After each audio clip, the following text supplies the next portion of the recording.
Dahil sa halos walang tigil na pagulan kahapon, umabot ng lampas tao ang baha sa ilang lugar sa Antipolo, Rizal. Sa barangay Mayamot, mahigit 200 residente ang inilikas. Update tayo sa sitwasyon sa Antipolo City. Naroon ang kasama natin si Susan Enriquez. Susan?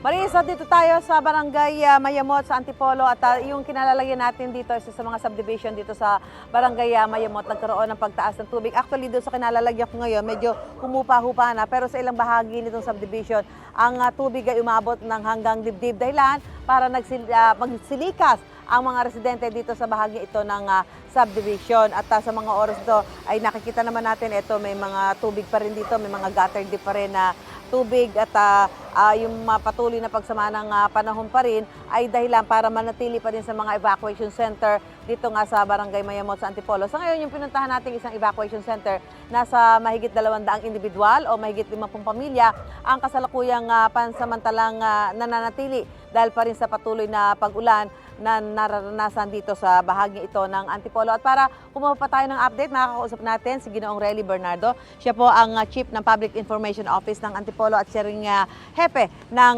City Disaster Risk Reduction Management Office. Mr. Relly, kumusta ho ang sitwasyon ngayon sa pangkalahatan dito sa Antipolo City? Magandang umaga ma'am sa ating pong lahat. No? Sa ngayon po, yung pong ating sitwasyon dito, thankful po kami na medyo tumila-tila po yung ulan po kagabi. Pero sa ngayon po, nilagay po tayo sa yellow rainfall. So kaya nakakaranas po tayo ng pag-ulan. Pero magandang bagay na po yung at least nakita po natin na kasi mula po kahapon ma'am, yung pong bilang ng mga evacuees po natin, masa 30 plus families pa lang po yung na isasabit sa amin ng mga ilang barangays pa lang po. Pero nakita po natin as of 4 AM kanina, nasa 997 families na po pala ito sa pangkabuuan. Opo ma'am.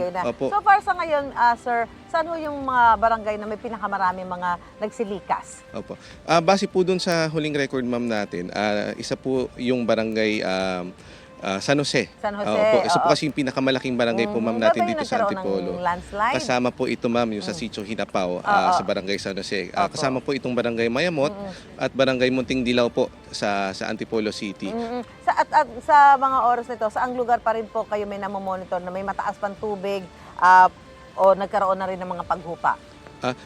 Majority ma'am nung ating mga reported flood incidents po ay humupa na. Ang mga usually po na natitira lang talaga ma'am, ito pong sa may bandang Mayamot at Munting Dilaw, kung saan ito po talaga is mababa, tawagin po natin ma'am yung lower Antipolo, kung saan boundary po ito na ma'am Cainta at Marikina ng mga flood prone areas po talaga. So hanggat hindi po talaga humuhupa ng completely po yung mga yung pag-ulan, asahan po natin na medyo itong tulad po ng tubig na ito, ma-experience po natin. Although hindi na po kasing taas ma'am. Pero mabagal yung paghupa.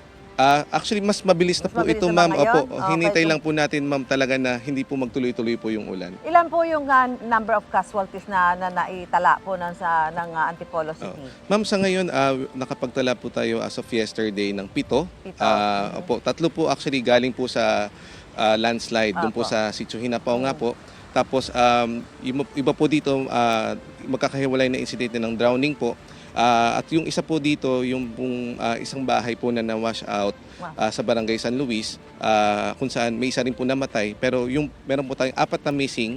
Opo, yun po yung mga kamag-anak na kasama po doon sa bahay. May mga may mga nasugatan po tayo, mga nilalapatan ng gamot ng Lunas Ospital. Base po dun sa record ma'am, 4 po yung reported na with minor injuries naman po at nabigyan naman po ng agarang lunas. So far sa ngayon po, siyempre yung city government may mga provision para ho sa mga nagsilikas. Ano po ho yung maaaring pangangailangan nila na kailangan baka tugunan po ng national government? Yes ma'am. Ang nakapagpauna naman na po ang city government at yung mga barangays po natin wala kahapon po. Bilin po kasi yan ni Mayor na dapat po mabigay yung kanilang mga pagkain, yung kanilang matutulugan, hindi po lang magkakasakit. Kaya kasama po doon talaga yung ating mga doctors, mga social workers po sa pag-ikot. At malaking bagay din po ma'am yung ginagawa po nung tulad po ng ginawa ng Kapuso Foundation kahapon. Isa po kayo sa pinakamabilis na pumunta po sa amin para po magbigay ng tulong sa aming mga kababayan kababayan.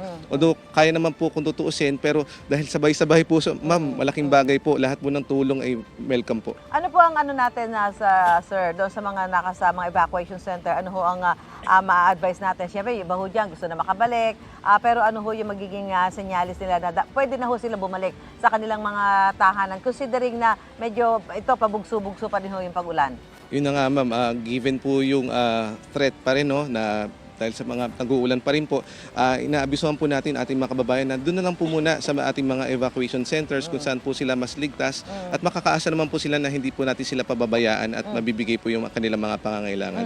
So mga tulad po ng iba po nating mga panawagan, lagi po yung cooperation po natin para po sa ating pangsariling kaligtasan. Okay, maraming salamat po si Ginoong Relly Bernardo. Siya po ang Chief ng Public Information Office at hepe din po ng City Disaster Risk Reduction ng lungsod ng Antipolo. Tayo po patuloy na mag-aantabay sa mga sitwasyon dito habang patuloy pa rin po nga medyo madilim ang kalangitan at mga nagbabadya pa ang pagbuhos ng ulan. Mula po rito sa Barangay Mayamot sa Antipolo City, balik po muna tayo sa studio.